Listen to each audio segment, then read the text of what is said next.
How do you have it? Good. That actually wasn't really that. It just got stuck. So. You know, I was watching this show, Pawn Stars. Anybody watch this show? And I was watching one, and it really caught my eye. It was one of the owners had bought a helicopter. Yeah. Anybody else seen this? Okay. So this helicopter is it's actually a really special one. It's not a regular helicopter. It's a crashable helicopter. It is designed to be crashed and put back together right there on the spot. Now, the other thing that I found really interesting about this was that upon impact, the fuel tank breaks free. How many test pilots do you think it took to get this right?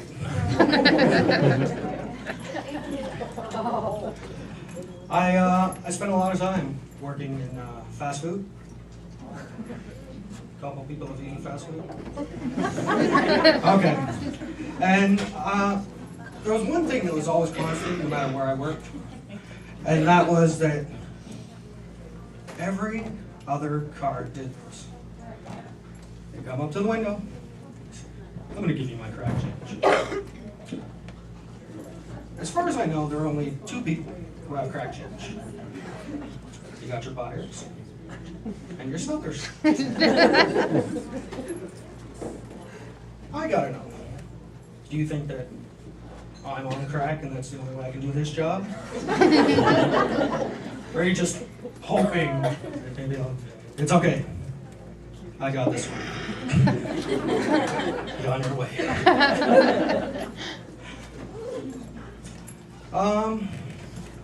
I used to like going for walks late at night.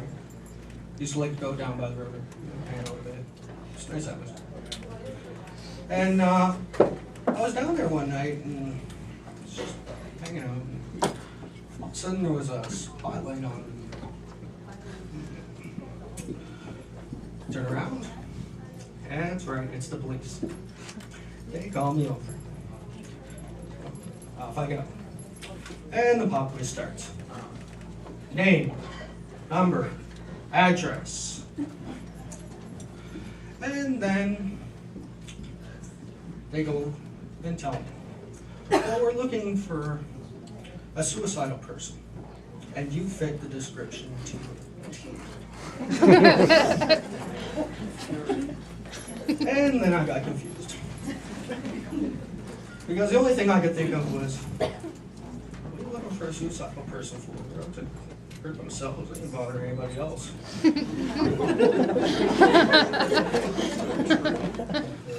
Really? That one worked?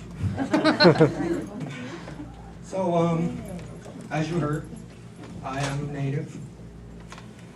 And I'm actually part Irish as well. And I learned growing up, there is pretty much nothing interesting about being Irish. But the minute I tell people I'm native, like, right? Yeah. And then they want to follow me around like it's like a nature show or something.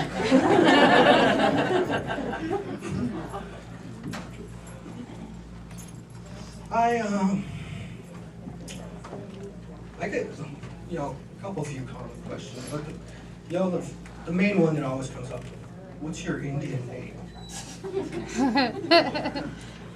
I don't have one. So it's really, whatever I pick and choose on that day. They call me Hungry Beaver. Call me Hungry Beaver. Because I always got wood.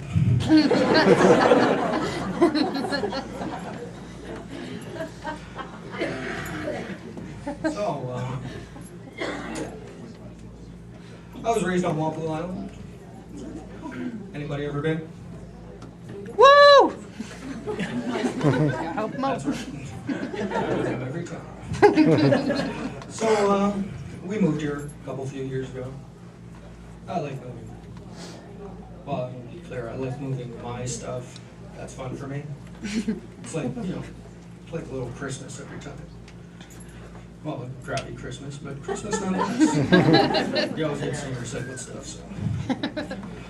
And so, because I'm a big guy, you know, a lot of my friends asked me to help them move.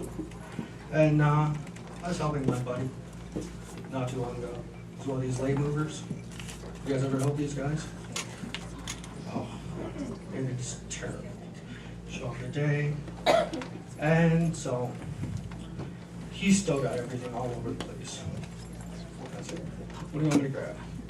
Puts his surround sound in my arms. Then I turn around, and he's rifling things into bags.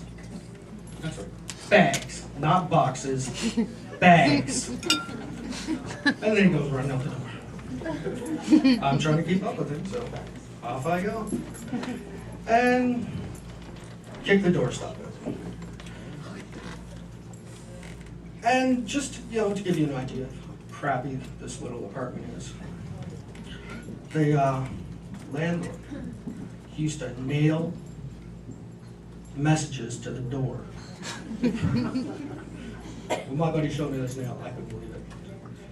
And then I never think about it again. Until that day. But it was an absolutely crappy little tiny apartment. It was like a tree fort with a refrigerator.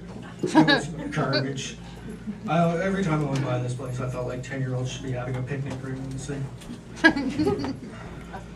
So I go running out the door with the surround sound. I have no free hands. Kick the doorstop out, the door slams shut behind me, hits me in the butt, my head goes flying back. And back then, I used to have long hair. A nice long braid in the back, it was beautiful. You guys all would have appreciated it. It gets stuck on the nail. So, I'm stuck in the hallway for like 5 minutes holding the surround sound. Just I was like one of those little dolls you hang from the rearview mirror. Never been quite that helpless.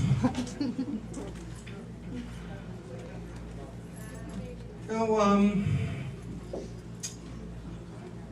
at my house, you know, we like to watch a lot of stuff on the internet. I really enjoy it. My favorite is the little how-to shows. Do you guys watch these? No? No. Oh, it happens.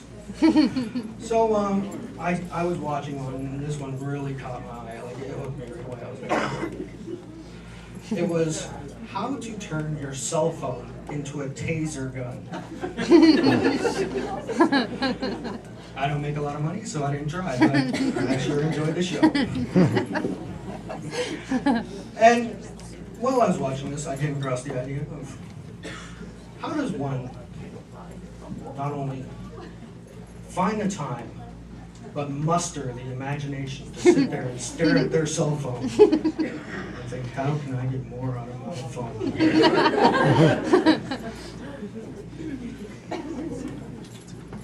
That would be an interesting person.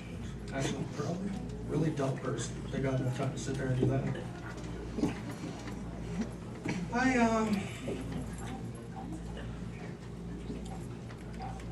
That actually leads me to another thought. You know, I don't think that censorship is where it should be on the internet. You know, there are little things about this. Like, I got younger nieces and nephews, and it really does bother me that they can find, you know, 5, 10, 12, 15 ways how to make a bomb using household products. And yet, I need a credit card to see a nipple. I'm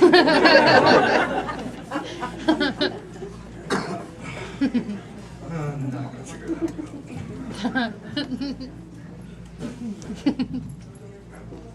You know what I want to try?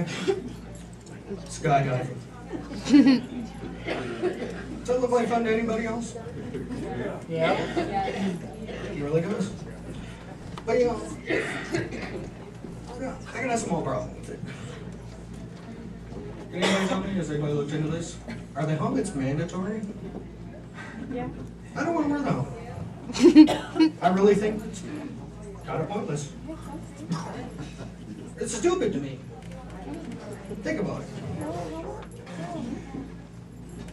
I figure if, you make the commitment to jump out of a plane at 50,000 feet, the idea of safety, pretty much gone. You pretty much accept, once you go out that door, if anything goes wrong, on impact, you're gonna be a cup of soup.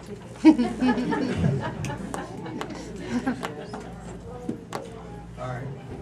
Thank you very much. That's my time for this evening.